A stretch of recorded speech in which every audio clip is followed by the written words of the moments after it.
천천히 부르겠습니다. 죄에서 자유를 얻게 함은 보혈의 능력, 주의 보혈, 수염을 이기고 승리하니 참 놀라운 능력이로다.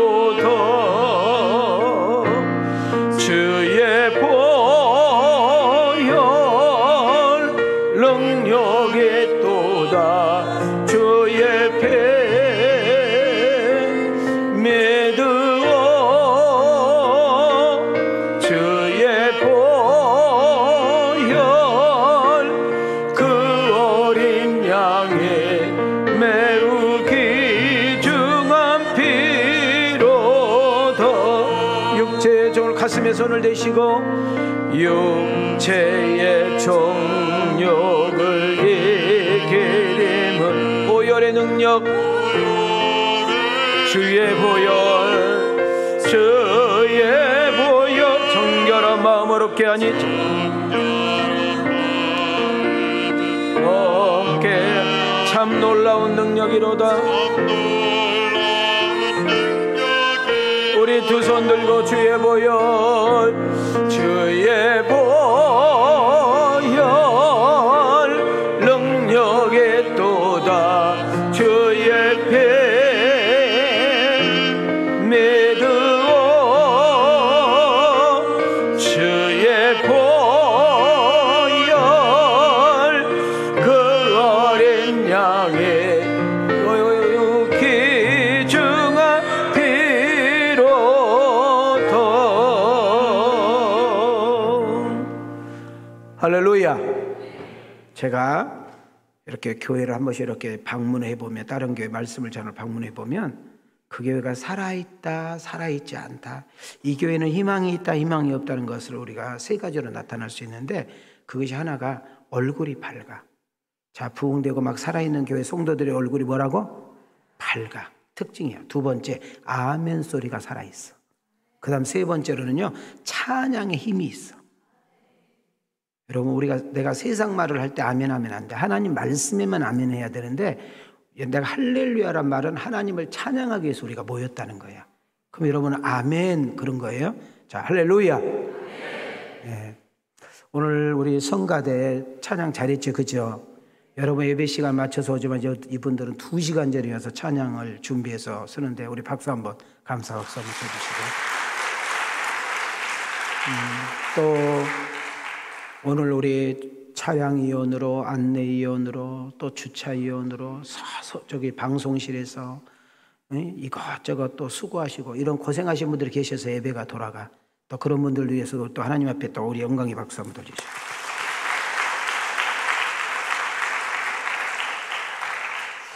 이 앞주까지는 담임 목사님이 오늘 저녁부터 어느 교회 집회 간다는데 이름이 빠졌어.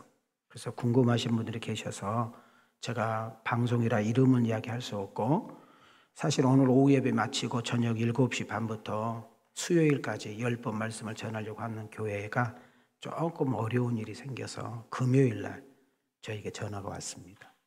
목사님 이러는데도 집회를 해야 될까요? 그렇게 왔길래 하지 마시라고. 집회는 뭐 나중에 얼마든지 갈 수 있으니까. 그래서 집회가 취소가 되었다는 거. 예, 궁금해 죽겠다 와요. 가르쳐 줄게. 예. 우리 하나님이 나를 사랑한다. 하나님이 나를 존귀하게 여긴다. 이 사실을 꼭 기억하고 놓지 말아야 돼요. 간혹 저한테 이런 질문을 하신 분이 계셔요. 목사님도 우울할 때가 있어요? 이렇게 물어봐요. 예, 우울할 때가 있어. 자주 있어. 언제 있느냐? 주일 예배 다 마치고 집에 가서 양복 벗고 편한 옷으로 딱 소파에 앉을 때 그때 우울이 와가. 그때 먹고 싶은 것이 있어. 지포. 그 지포 안 줄 때 우울해. 우리 우주연이가 나한테 빵을 사줬는데요. 나 빵 하나 먹고 지금 어디 있는지도 모릅니다. 어디다가 숨겼는지. 모든 에너지가 다 쏟았잖아요. 여러분도 알다시피 제가 설교만 하는 것이 아니라 상담해야죠. 안수기도 해줘야죠. 새신자 만나야죠. 사인해야죠. 바빠요, 안 바빠요? 그렇단 말이죠. 그러다 보니까 에너지가 다 빠져나가니까 공허해. 그래서 또 다시 은혜를 내가 채워야 된단 말이죠. 여러분, 우울로 고생을 하다가 마지막 끝자락을 조금 아프게 끝나신 분들이 종종 있어요. 자, 끄떡끄떡, 그죠? 왜 그러느냐 하면 혼자라는 생각이에요. 옆에 배우자가 있고 자식이 있고 옆에 친구 동료가 있고 참 많아. 근데 자꾸 사단은 그렇게 몰고 가는 거예요. 여러분 꼭 기억하세요. 내 형편, 내 수준, 내 상황, 내 여건 중요하지 않아요. 하나님은 나를 있는 모습 그대로 사랑해요. 우리 찬양 가운데 내 모습 이대로 다 같이 주 받아주소서. 날 위에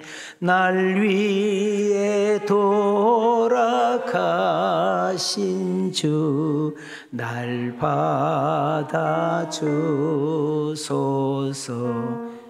이 찬양을 놓치지 마세요.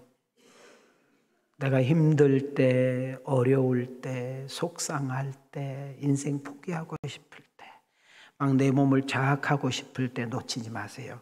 하나님이 나를 사랑한다. 하나님이 나를 존귀하게 여긴다. 하나님이 나를 기대하고 있다는 사실을 놓치지 않기를 축복합니다. 그럼 내 마음속에 있는 우울한 마음, 어둠의 권세는 떠나가고 하나님이 내 마음의 평강과 기쁨으로 내 마음을 평정하는 역사 일어날 줄 믿습니다.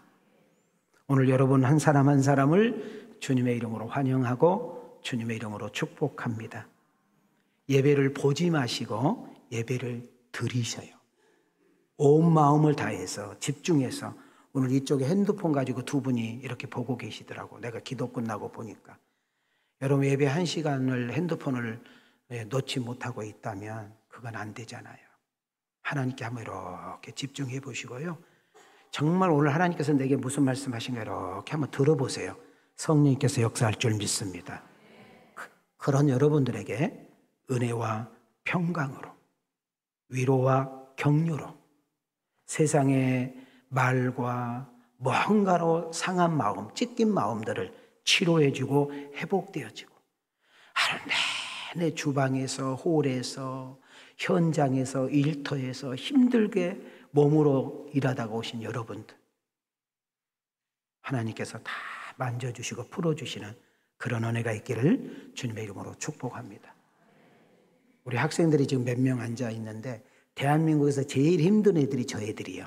지네들 생각이요. 예, 그래도 지네들이 공부하는 게 제일 힘들대. 우리 저 아이들에게도 주의 은혜가 있기를 소망합니다. 자, 우리 한번 손 한번 이렇게 들으시죠. 좌우로 이렇게 인사하겠습니다. 하나님이 당신을 사랑합니다. 힘내세요. 자, 우리 앞뒤로 이렇게 인사하겠습니다. 하나님이 함께한 인생은 기대가 됩니다.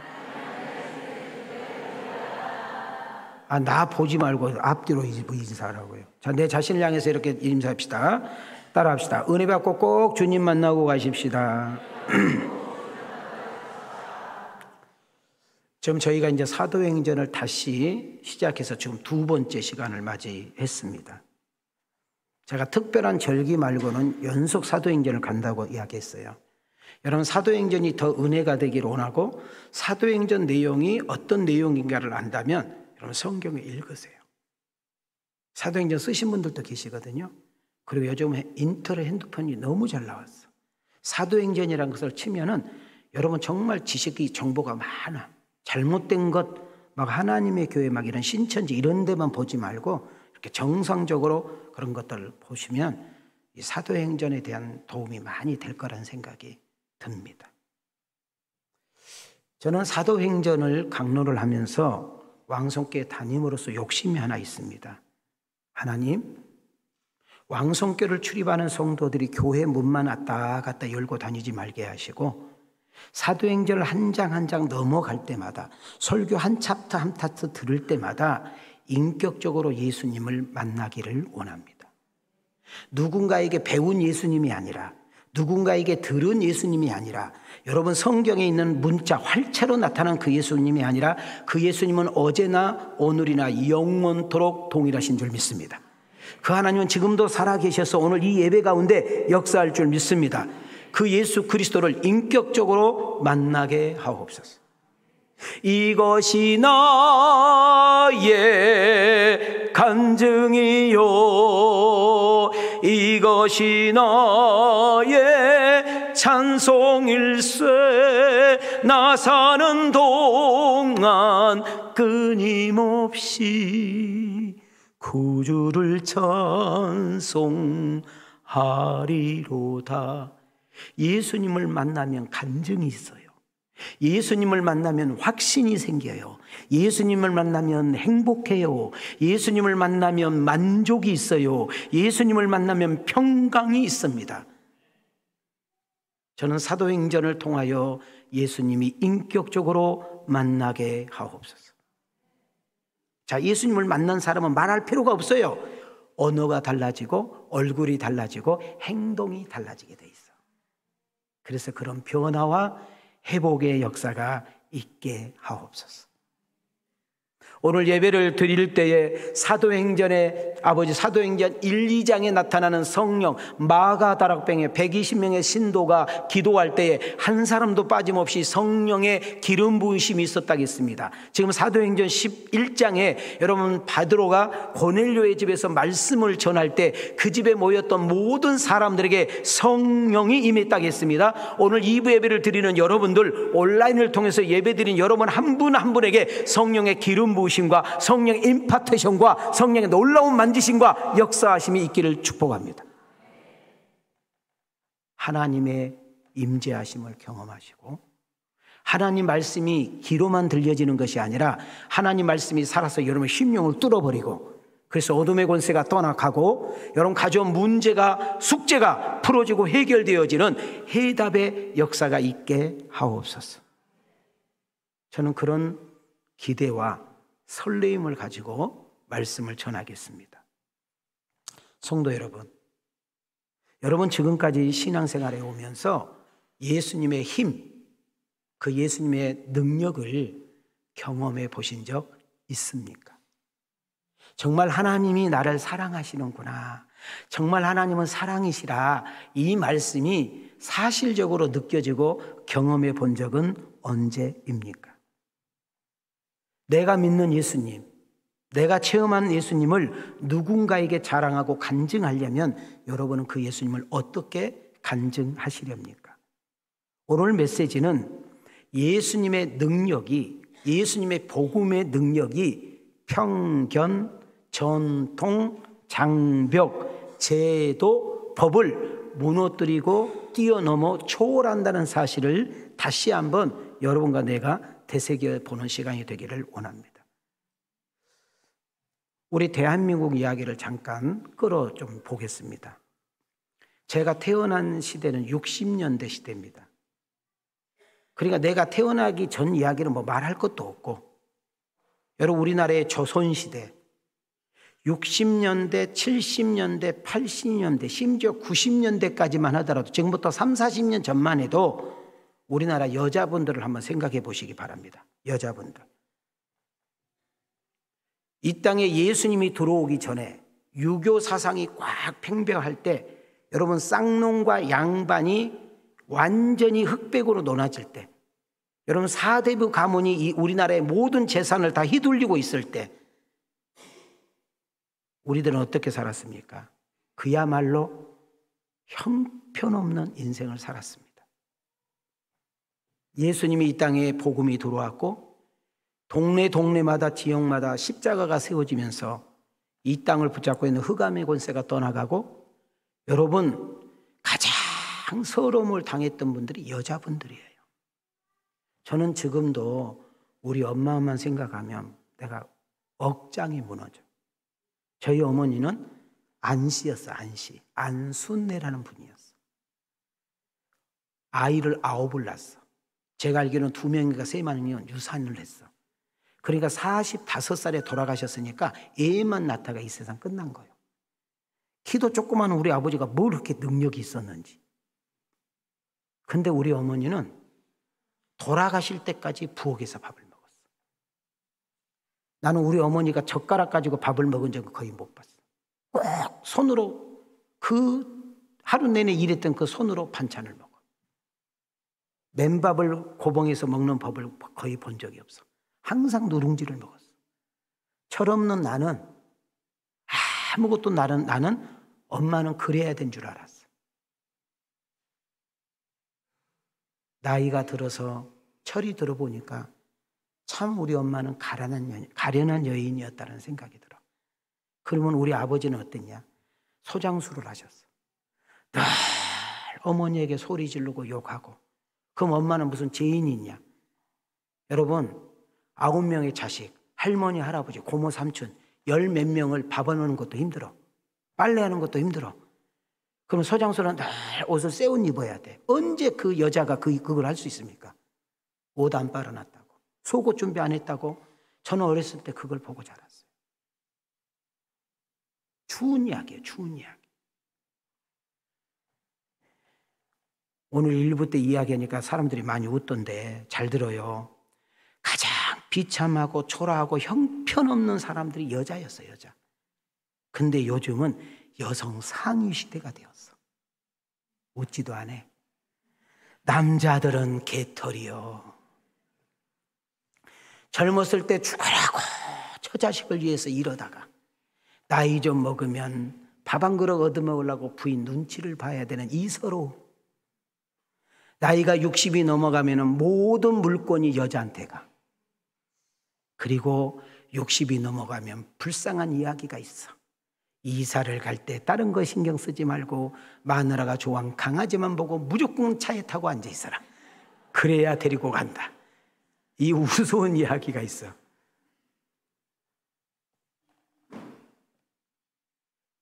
시집간 지 얼마 되지 않아서 남편이 20세, 30대 돼도 죽었어. 그래도 재혼하지 않는 여인을 미독으로 여기는 이 가련한 세상, 불쌍한 세상이에요. 요즘 남자분들이 이혼하고 싶어도요 버틴대요. 왜? 여자한테 재산 주기 싫어가지고. 이혼하면 무조건 재산 반이요. 혹시 처음 들은 정보예요? 예수님 때문에 가장 인권 향상되고 예수님 때문에 가장 덕을 본 사람이 누구라고? 대답 안 하네. 누구라고? 여자요. 담임 목사님이 강사로 가보면은 남자들은 그 좋은 식당에 하나도 없어요. 다 여자들이요. 여자들이 그냥 잡수시면 얼마나 좋겠어. 남편 씹는 재미로 먹어. 불쌍한 남자들은 죽도록 일만 해. 웃지도 않아. 웃지도 않아. 여러분, 예수님이 들어오기 이 땅에는요 여자와 아이는 사람도 아니었어요. 재산도 안 줬고요 공부도 안 시켰어. 제 나이에 초등학교 우리 친구들도요, 국민학교 친구들 여자들 초등학교도 다니다가 그만두다가 식모로 가고요, 공장으로 가고 그랬어.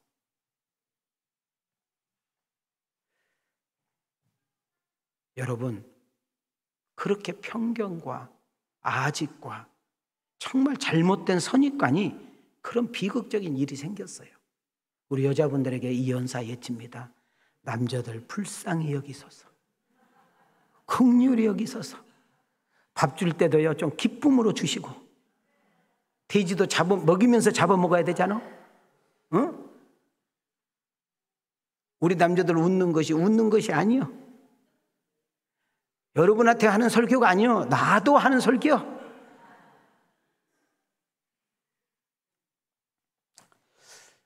편견과 선입견, 오해와 편견이 얼마나 귀한 것을 잃어버리고 손해였는지 한 애화를 여러분에게 좀 소개할 테니 들어보셔요. 인도의 정신적인 지주자 하면은 간디라는 사람이에요. 누구요? 여러분, 간디는 1869년도에 태어나거든요. 그러니까 1800년도 사람이에요. 지금 벌써 2000년도잖아 우리는. 그때 인도라는 나라는 우리 조선 땅보다 더 가난한 나라야. 근데 이 젊은 간디가 영국에 이민을 갑니다. 아니, 유학을 갑니다. 그럼 얼마나 똑똑했는가 알 수 있죠. 벌써 인도의 그 미개 나라에 영어를 할 수 있었다는 거죠. 가난하고 못 산 간디가 정말 차별과 편견이 심한 영국으로 이민을 갑니다. 어느 날 간디는 유학을 하는 중에 누군가로부터 성경책을 선물로 받아요. 그리고 그 성경을 읽어가면서 참 재미를 느끼고, 특히 산상수훈에서 여러분 예수님을 만납니다. 간디는 성경을 읽어가면 읽어갈수록 자기 인생을 하나님께 드려야 되겠다고 결단을 먹고 그는 성경책을 들고 예배당으로 갑니다. 근데 예배당 입구에서 안내위원들이 막는 거예요. 왜?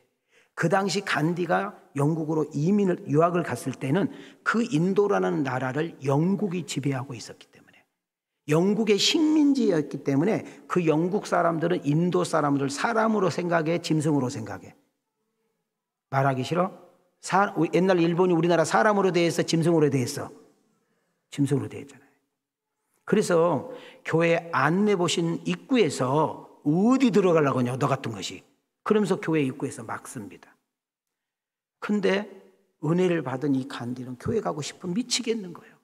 그래서 이 교회 저 교회 문을 들겨도 항상 그 입구 안내위원들에게 거절을 당하고 너무나 상처를 받고 너무나 정말 초라함을 느낀 간디는 더 이상 교회에 다니는 것을 포기합니다. 왜? 못 들어가니까. 예배당에 안 들여주니까. 그때 그 교회 다닌 사람들의 그 편견과 아집과 고집을 보면서 그는 유명한 말을 남겼어요. 띄워줘봐요. 자, 읽어봐요. 시작. 저는 예수님이 너무 좋습니다. 예수님을 정말 존경합니다. 하지만 그리스도인은 경멸합니다. 제가 여러분에게 자주 한 이야기 기억하세요? 예수님은 교회에서 믿지 말고 집에서 믿어라. 진짜 예수님을 잘 믿는 것은 여러분의 학교, 여러분의 직장, 여러분의 가정, 믿지 않는 축구 동호회, 여러분 족구 동호회, 여러분 골프 동호회, 여러분 등산 동호회 등등 하나님을 믿지 않는 사람들이 많은 곳, 하나님을 믿는 사람이 적은 곳에 들어가 우리의 어떤 무언의 삶을 통하여 우리의 언어와 우리의 행실과 우리의 밝은 모습과 우리의 성김과 나눔을 통하여 예수 그리스도가 태동되고 예수 그리스도가 드러나고 예수 그리스도가 발견되어지는 역사가 일어나야 한다라고 제가 이야기를 합니다. 결국 간디는 유학 생활을 마치고 다시 고국으로 들어갑니다. 1800년도니까 인도라는 나라가 제가 봤을 때 인구가 많으면 한 3억에서 한 5억 정도 되지 않았겠어요? 대강. 지금 인도가 몇 명이에요? 13억에서 14억 정도 됩니다. 중국을 뛰어넘었단 말이죠. 여러분, 인도의 가장 정신적인 지주, 가장 존경받는 사람, 가장 닮고 싶은 사람이 간디였다니까. 저는 이 예화를 들으면서 생각을 해봤어요. 만약에 간디가 예배당을 출입할 수 있었다면, 그리고 그가 예수님을 인격적으로 만났다면, 정말 성령의 충만을 받았더라면 여러분, 인도의 역사는 바뀌었을 것이다. 인도는 획기적인 역사가 일어났을 것이다. 그러나 기독교인들의 그 차별, 그 편견, 여러분 대먹지 않는 그런 잘못된 섞인 이 선입견과 오해 때문에 귀한 그물을 무너뜨려 버린 거예요. 여러분은 세상에서 살아갈 때 여러분의 잘못된 오해와 편견, 여러분 좁아 터진 여러분의 마음, 잘못된 생각과 마음을 가지고 사람을 대하고 함부로 말해가지고 대인관계가 어긋나거나 하나님으로부터 등을 돌리게 하는 경우가 없었는지, 혹시 나는 누군가로부터 그런 적은 없었는지 한번 되돌아볼 수 있는 아침이 되기를 원합니다.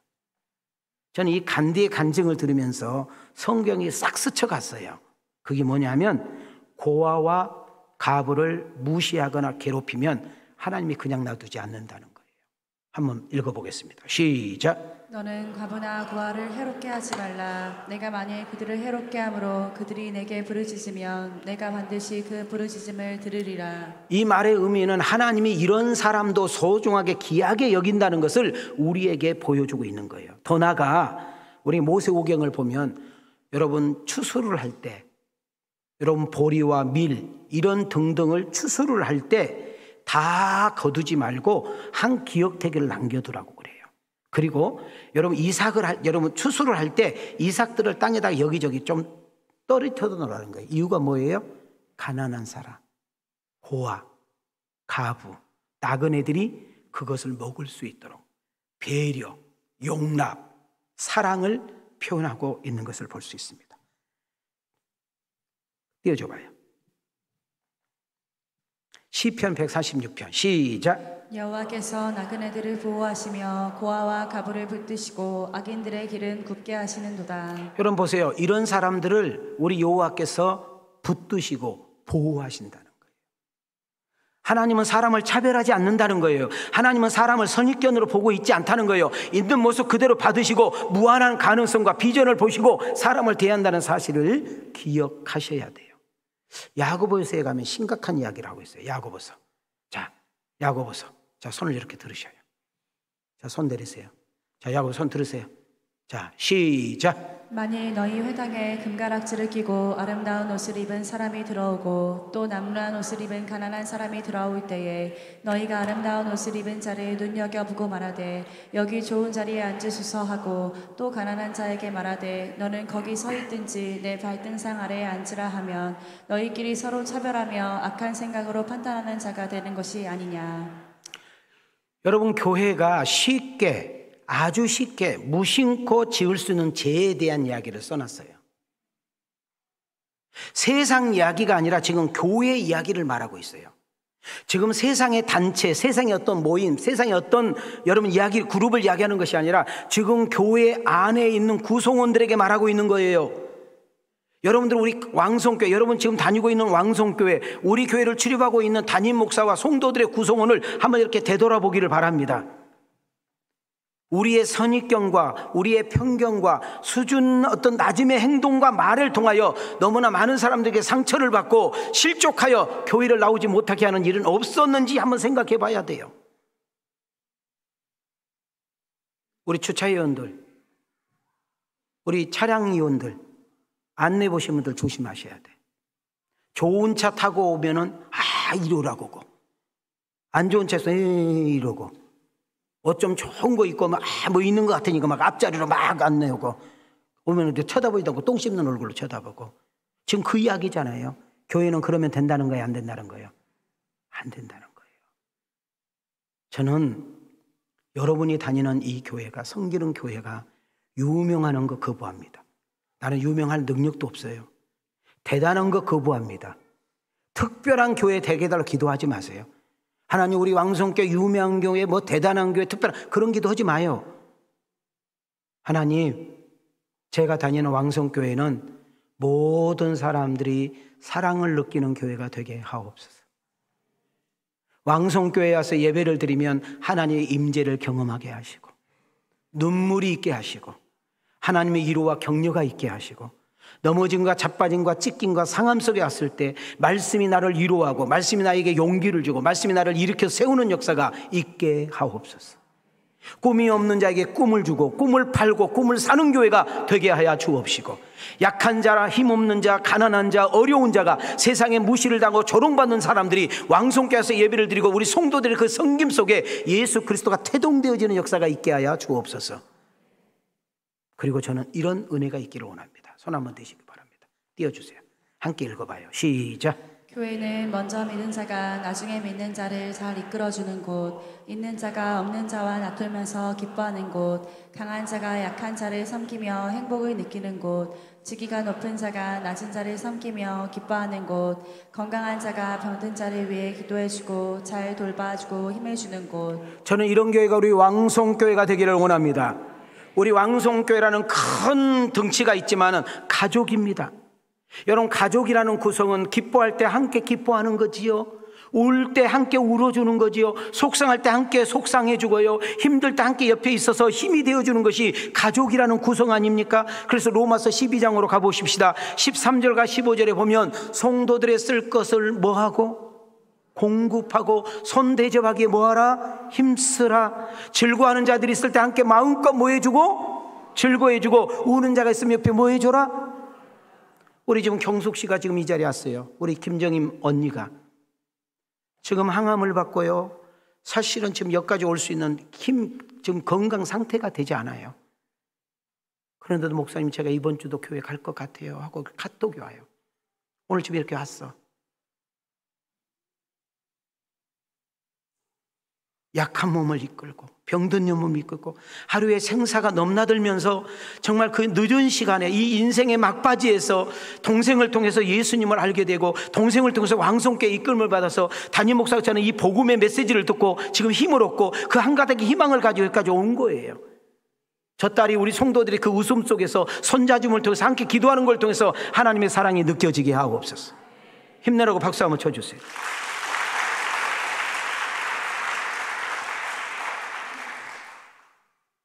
저는 왕성교회가 이런 교회가 되기를 원합니다. 세상에 지친 자들이, 힘들게 살다 오는 자들이, 벅찬 이들이, 정말로 너무너무 힘들고 어려운 사람들이 상처를 받고 아픔을 받고, 그리고 병든 자들이, 실족당한 자들이, 넘어짐이 상사에게 정말 얻어맞고 정말 동료들에게 경쟁하느라고 정말 힘이 허덕거리고 정말 가진 것이 없어서 서러움을 당하고 어떻게 해야 될지 모르는 그런 갈 바를 모르며, 우리 공부하는 학생들에게 꿈과 비전이 사라져서 도대체 인생을 어떻게 살아야 될 것인가를 느끼는 그런 공동체가 모여서 하나님의 임재를 경험하고 하나님의 사랑을 경험하고 하나님이 주시는 그 말씀이 우리에게 와 닿을 때 거기에 힘이 있고 치유가 있고 회복이 있고 능력이 있고 지혜가 있어서 그 주시는 그 힘을 가지고 세상에 나가 살 정도가 아니라 넉넉하게 살아 당신의 이름을 찬양하는 그런 멋있는 우리 성도님들이 되어지기를 주님의 이름으로 축원합니다. 우리 찬송가 569장을 한번 보시겠습니다. 3절, 우리 한번 가슴에 손을 대고 찬양 한번 할까요? 가슴에 손 대고 성가대. 흠이 많고 약한 우리를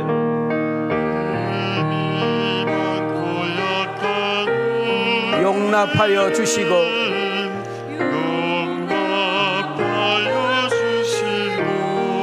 주의 넓고 크신 은혜로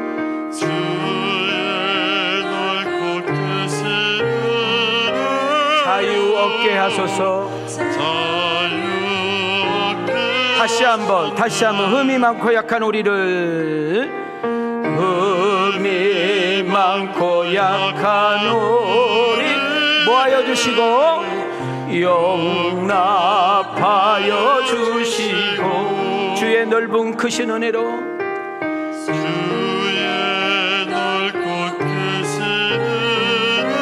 자유 얻게 하소서. 선한 목자 구세주여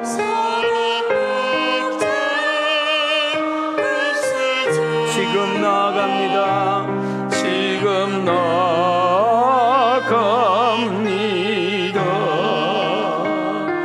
선한 목자 구세주여 지금 나아갑니다.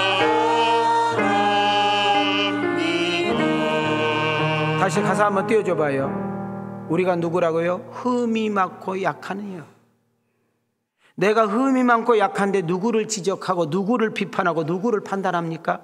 나를 사랑해 주시고 나를 용서해 주시고 나를 용납해 주시고 나를 기다려 주시고 나를 향한 오래 참으심과 나의 부족함을 가려 주신 그 하나님의 사랑이 있기에 우리가 이 자리에 있다면 우리도 누군가를 함부로 지적질하고 함부로 판단하고 정죄하는 것이 아니라 나를 변화시켜 주시고 나를 새롭게 하시고 나를 이 자리에 있게 하신 그분이 저분도 만나 주시고 저분도 고쳐 주시면 놀라운 역사가 일어날 것을 기대하시기 바랍니다. 우리 사도행전 11장 오늘 두 번째 시간입니다. 1절부터 18절. 지금 베드로 사도를 비롯해서 유대인 크리스찬들의 생각과 관점을 바꾸고 있는 내용입니다. 오늘 이 2부 예배 참석한 여러분들에게 축복합니다. 이 사도행전 강론을 듣다가 여러분의 생각과 관점이 변화되는 귀한 역사가 있기를 원합니다. 사도행전 1장과 10장까지를 우리는 공부해 왔는데 여러분 베드로 사도와 다른 사도들과 더 나아가 바나바, 빌립이라는 집사, 스데반 집사 이런 등등을 통하여 예수 그리스도가 증거되고 복음이 예루살렘을 뛰어넘어 핍박으로 더불어 흩어졌던 사람들이 사마리아까지 복음을 증거하는 것을 우리는 듣게 되었습니다. 그리고 이제 드디어 11장에 왔어요. 하나님의 사랑이, 하나님의 은혜가, 하나님의 복음이 예루살렘을 뛰어넘어 사마리아를 뛰어넘어 드디어 로마까지 가게 되어지는 역사가 일어난 것이죠.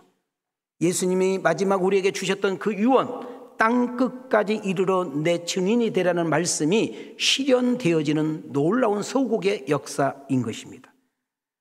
성령님께서는 베드로와 사도들 초대교인들을 통하여 하나님의 놀라운 일들을 지금까지 해왔습니다. 자, 오늘 우리가 첫 번째 생각할 것이 뭐냐면 따라합시다. 하나님의 생각의 관점으로 바꾸라. 시작. 여러분 우리가 누구를 바라볼 때, 어떤 사람을 바라볼 때, 어떤 사물을 바라볼 때, 어떤 단체와 어떤 것을 바라볼 때 우리는 항상 하나님의 관점에서 바라볼 수 있는 생각으로 바뀔 수 있는 은혜가 있기를 축복합니다. 하나님께서 기도하고 있는 베드로에게 한 환상을 보여줍니다. 그 환상이 뭐냐면 하늘에서 이상한 물체가 하나 내려와요. 그 물체를 자세히 보니까 보자기 같아. 뭐 같아? 보자기 같은데 그릇이야. 그러니까 무슨 그릇이요? 보자기 같은 그릇이야. 그래서 그 안의 내용을 이렇게 봤더니 자기들이 절대 먹으면 안 될 음식물이 가득해 있어. 써 있잖아요. 이해가 되셨어? 하나님을 믿는 유대인으로서 먹으면 돼, 안 돼? 안 되는 것으로 가득 찼어. 그래서 혐오스럽고 징그러운 그런 음식물을 여러분 베드로에게 환상으로 보여줘요. 그리고 예수님은 베드로에게 말합니다. 이것을 먹어라.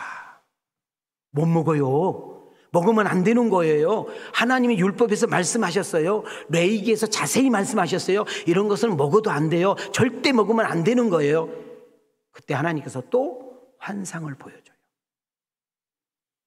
그때 베드로가 그 소리를 들어요. 내가 먹으라고 하는데 왜 안 먹어? 내가 먹으라고 하잖아. 그럼 먹으면 되는 거잖아. 그랬더니 잘 봐요. 베드로가 뭘로 대답을 해요? 말씀으로 대답을 해요. 말씀으로 말대꾸를 하는 거예요. 하나님 말씀에 율법에 먹으면 된다 안 된다? 안 된다는 거예요. 그러니까 세 번째 환상을 다시 보여줘. 다시 그것을 보여주면서 이렇게 말을 해요.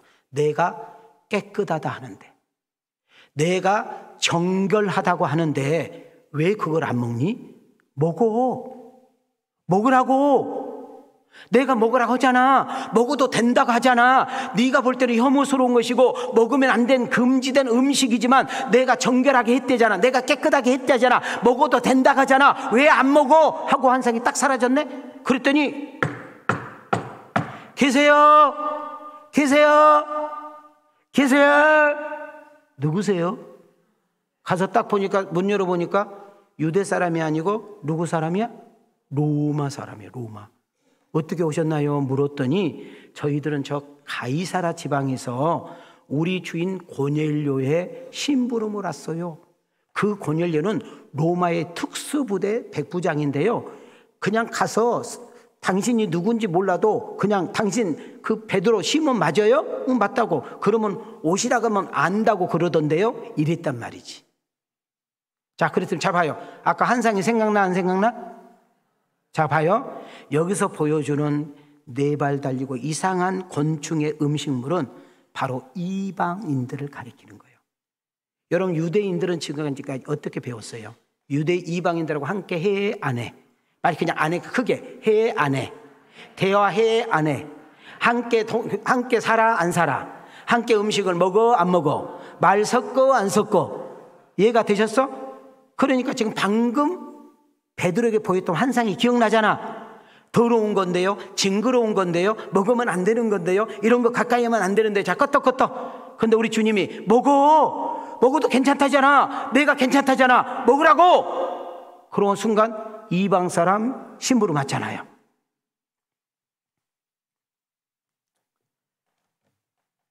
여기서 하나님이 주신 메시지가 뭐냐면, 지금 베드로가 가지고 있는 유대교 크리스찬이 가지고 있는 관점, 생각을 바꿔주는 거예요. 너는 먹으면 안 되는 건데, 네가 알고 있는 지식은 안 되는 건데, 너희들의 전통으로는 안 되는 건데, 너희들이 지금까지 배운 것으로는 안 되는데, 내가 먹으면 되는 거야. 내가 하라겠으니까 되는 거야. 내가 먹으라겠으니까 되는 거야. 라고 여러분 베드로의 생각을 지금까지 가지고 있는 전통과 선입견과 편견과 오해를 깨트려버리고 하나님의 관점으로 이방인들을 대해야 될 것을 말해주고 있는 줄 믿습니다. 사도행전 11장 7절 8절은 읽어보셔야 될 것 같아요. 자, 여기까지 이해가 되셔요? 너무 어려워? 아리까리? 알딸딸? 시작. 또 들으니 소리 다 같이 읽으셔요. 시작. 또 들으니 소리 있어 내게 이르되 베드로야 일어나 잡아먹으라 하고는 내가 이르되 주님 그럴 수 없나이다. 속되거나 깨끗하지 아니한 것은 결코 내 입에 들어갈 일이 없나이다 하니. 자, 우리 요한일서 4장에 가보면 하나님은 사랑이시라. 시작. 자, 가슴으로 더 크게. 하나님은. 자, 이거를 제가 속 시원하게 아이들도 이해되게끔 설명할게요. 하나님은 사랑이래. 근데 그 하나님의 사랑이 내게 왔어. 그 하나님의 사랑이 지금 내 앞에 와 있어. 나는 보고 느끼고 받아들이면 되는 거예요. 근데 하나님이 나를 사랑할 때, 하나님이 나를 사랑한다 할 때 내가 무슨 자격이 있어서 사랑한 것이 아니고, 내가 그럴 만한 위치에 있어서 사랑한 것이 아니고, 내가 남들보다 더 뛰어나고 남들보다 더 거룩하고 내가 남들보다 더 정결하고 내가 남들보다 더 착하고 남들보다 더 선해가지고 하나님을 나를 사랑한 것이 아니래. 나는 여전히 하나님이 기뻐하지 않는 삶을 살고 있었어. 자, 성경 자 띄워드렸죠? 여전히 크게 내 귀에 들리도록 시작. 우리가 여전히 죄를 짓고 있을 때, 죄악의 사슬에 묶여 마귀의 종노릇 타고 있을 때, 생각과 마음, 행동이 하나님을 대적하고 악하고 더럽고 추한 인생으로 방황할 때, 하나님 사랑과 은혜를 받을 자격이 전혀 없을 때. 자, 이것을 이렇게 보면 하나님이 나를 사랑할 수 있어요, 없어요? 그냥 없다게. 나를 사랑할 수 있어, 없어? 나는 사랑받을 만한 자격이 돼, 안 돼? 하나님이 나와 함께하면 돼, 안 돼? 근데 로마서 5장 8절 이건 꼭 여러분 암송하셔야 돼. 꼭 암송하셔야 돼. 시작. 우리가 아직 죄인 되었을 때에. 스톱. 하나님이 나를 사랑했대. 언제 사랑했대? 죄인 되었을 때. 하나님 내게 오셨대. 언제 오셨대? 자, 예수님이 나를 위해서 죽어주셨대. 언제 죽어주셨대? 이해가 이제 되셨어? 그러면 우리는 함부로 남을 편견하고 함부로 남을 판단하고 함부로 남을 오해하면 된다, 안 된다? 안 된다. 자, 가슴에 손을 대시고 자, 말씀을 읽으시오. 시작. 우리가 아직 죄인 되었을 때에 그리스도께서 우리를 위하여 죽으심으로 하나님께서 우리에 대한 자기의 사랑을 확증하셨느니라. 여러분, 우리는 사랑은 확증이에요. 사랑은 보여줘야 돼. 느껴야 돼. 하나님 우리를 사랑했대. 그래서 하나밖에 없는 독생자를 여러분과 나를 위해서 내놓을 만큼 사랑했대. 그럼 그 사랑을 어떻게 실천했대? 그 하나님이, 보이지 않는 하나님이 보이는 하나님으로 오셨어. 그분이 예수님이야. 그분은 창조주시고, 그분은 모든 것을 할 수 있는 전능자고, 그분은 모든 것을 알 수 있는 그분이고, 그분은 말 한마디면 그 군사들, 그 종교인들, 정치인들 한 방에 다 끝내버릴 수 있어. 그런데도 불구하고 그들의 모난 고난과 그 모난 비웃음과 조롱과 말할 수 없는 비판과 채찍과 놀라운 십자가의 죽음을 묵묵하게 참고 십자가에서 정말 짐승처럼 달릴 수 있는 것은 바로 그분이 우리의 죄를 대신해서 죽으셔야 했기에, 우리의 대신 제물이 되어 주셔야 했기에, 그분은 아무 힘이 없이 남들이 볼 때는 약한 것 같고 힘이 없는 것 같고 무능한 게 보이지만 바로 그분이 그렇게 해야만 우리가 살기 때문에 하나님의 사랑을 십자가를 통해서 보여주신 줄 믿습니다. 10절로 다 같이 한번 두 손을 높이 들으시고, 자, 손 내리시고 두 손을 높이 들으시고 10절만 크게 시작. 사랑은 여기 있으니 우리가 하나님을 사랑한 것이 아니요 하나님이 우리를 사랑하사 우리 죄를 속하기 위하여 화목제물로 그 아들을 보내셨습니다. 자, 하나님이 우리를 사랑했대요. 그 사랑은 증거 대박. 너의 과거의 죄, 현재의 죄, 앞으로 지을 죄까지 몽땅 지시고 그 당신 우리의 죄값을 치르시는 제물이 되어주시는 그거야말로 하나님이 너를 사랑한다, 내가 너를 사랑한다는 증거라고 말하고 있는 줄 믿습니다. 자, 예수님이 죽어서 끝났다면 우리는 그 예수 믿을 필요가 없죠. 이 세상의 모든 사람은 죽기 때문에. 그러나 예수님이 사람이 아니고 신이요, 예수님이 사람이 아니라 곧 하나님이라는 사실을 나타낸 증명이 고린도전서 15장 3절 4절에 있습니다. 시작. 내가 받은 것을 먼저 너희에게 전하였노니 이는 성경대로 그리스도께서 우리 죄를 위하여 죽으시고 장사 지낸 바 되셨다가 성경대로 사흘 만에 다시 살아나사. 우리는 장례식에 가서도 찬양할 수 있고 장례식에 가서도 웃으면서 대화할 수 있는 이유는 딱 하나, 부활의 신앙인 줄 믿습니다. 그러면 예수님이 이 십자가의 죽으심과 부활을 통하여 우리에게 주신 선물이 뭐예요? 요한복음 14장. 여러분, 우리 오늘 예배를 끝나고 나면 집에 가는 길이 있죠. 여러분, 예배를 끝나고 나면 여러분 가고자 하는 식당의 길이 있죠. 여러분 예배 끝나고 나면 여러분 찻집 가고 싶은 길이 있는 것처럼 천국 가는 길이 있습니다. 영생을 얻는 길이 있습니다. 우리를 구원을 받는 길이 있는데 바로 그것은 예수밖에 없는 줄 믿습니다. 예수님을 믿음으로, 그 예수님을 받아들임으로, 그 예수님을 내 안에 영접함으로, 그 예수님을 입으로 고백함으로 우리는 구원을 받았고 영생을 얻었고 하나님의 자녀가 되는 역사 일어난 줄 믿습니다.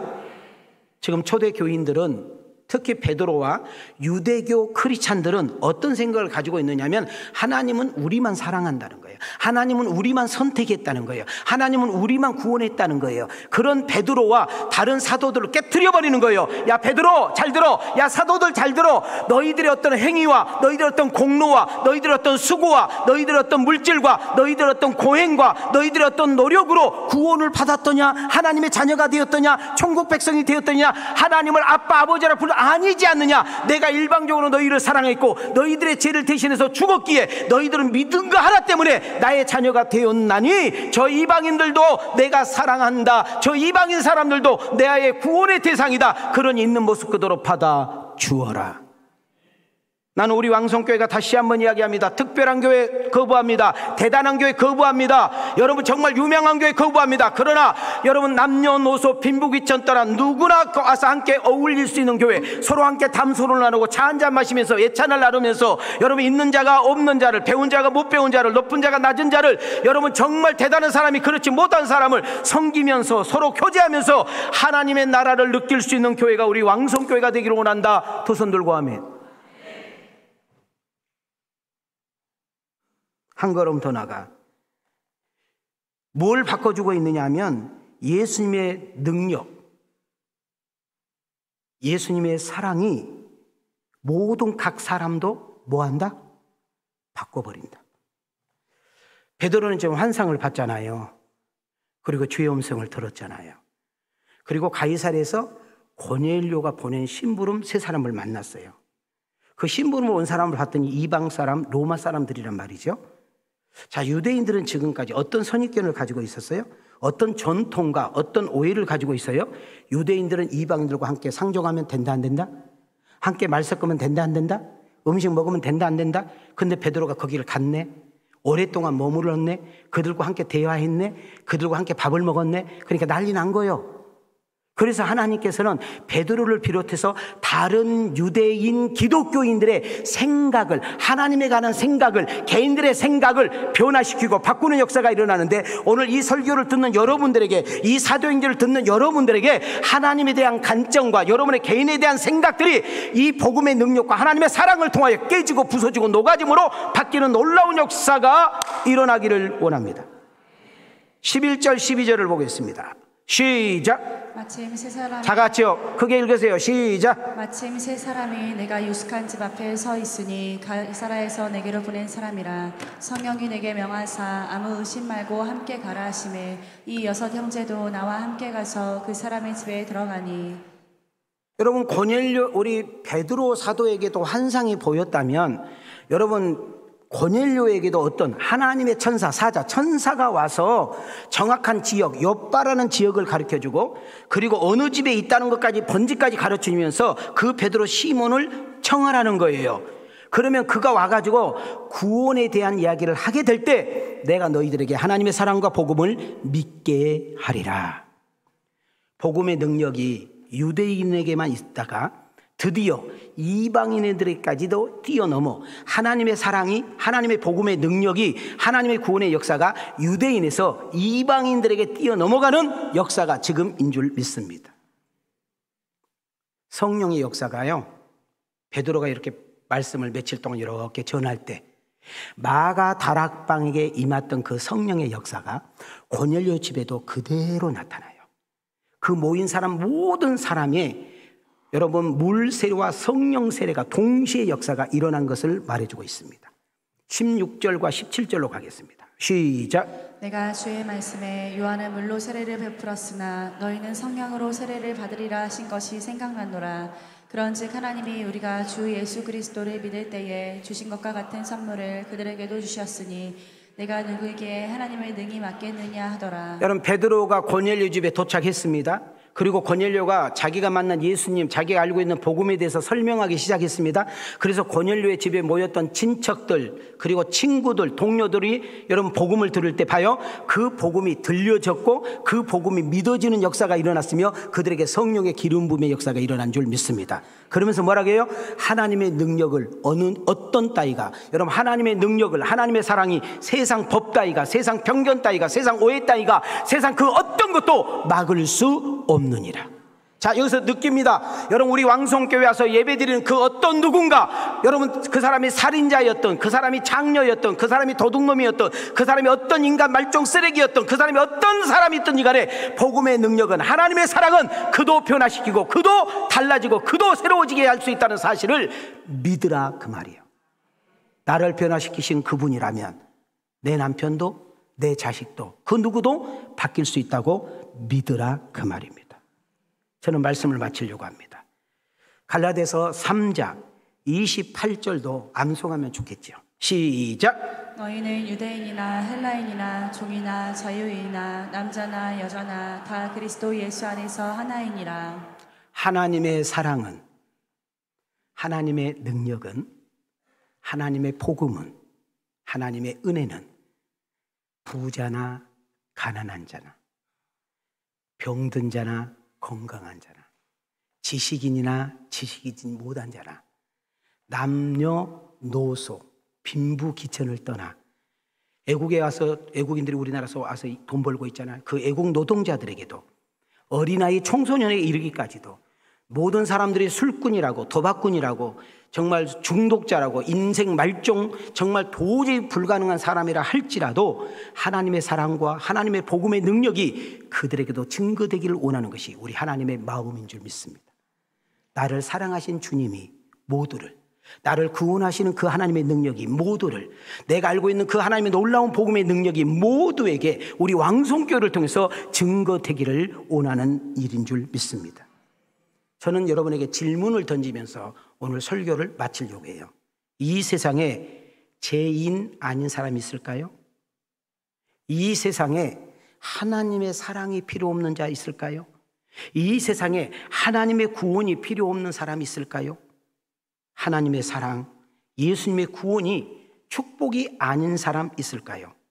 가정, 직장, 이웃, 모임, 모든 사람들에게 여러분을 통하여 이 하나님의 사랑과 복음의 능력이 흘러가게 하옵소서. 내가 서 있는 곳마다, 내가 일하는 일터마다 나를 통하여 내 배우자가, 나를 통하여 내 자녀가, 나를 통하여 내 후손들이, 나를 통하여 내 모임과 직장 동료들에게 축복과 은혜와 잘됨을 통하여 나를 통해 예수 그리스도의 역사가 나타나게 하옵소서.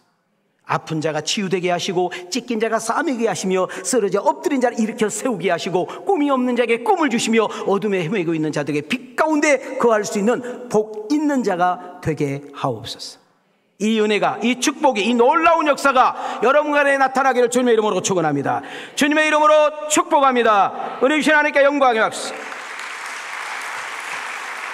하나님의 은혜와 평강이 있을지어다. 이제는 우리 주 예수 그리스도의 은혜와 우리 하나님의 만극하신 사랑과 하나님의 놀라운 은총과 성령의 교통하심과 역사하심과 내주하심이 오늘 귀한 말씀을 두고 결단하며 나가는 아들과 딸들 머리 위에, 우리 왕성교회와 이 나라의 민족 세계 선교 위에 하나님의 은혜와 축복이 이제부터 영원토록 계실지어다.